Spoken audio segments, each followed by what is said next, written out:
कृष्णाचं नाव विठ्ठल कसं पडलं आणि मग पंढरपूरला विठुरायाची आणि रुक्मिणीची मूर्ती एकत्र का नाही?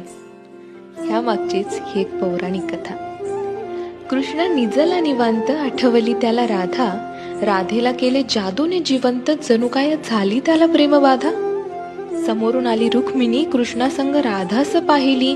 डोळे झाले लाल लाल, म्हणे मी कृष्णा सोडून चालली. कुठे गेली रुक्मिणी कुणास बाई ठाऊक, कृष्ण भटकतोय तिला शोधत, होऊन व्याकुळ भाऊक.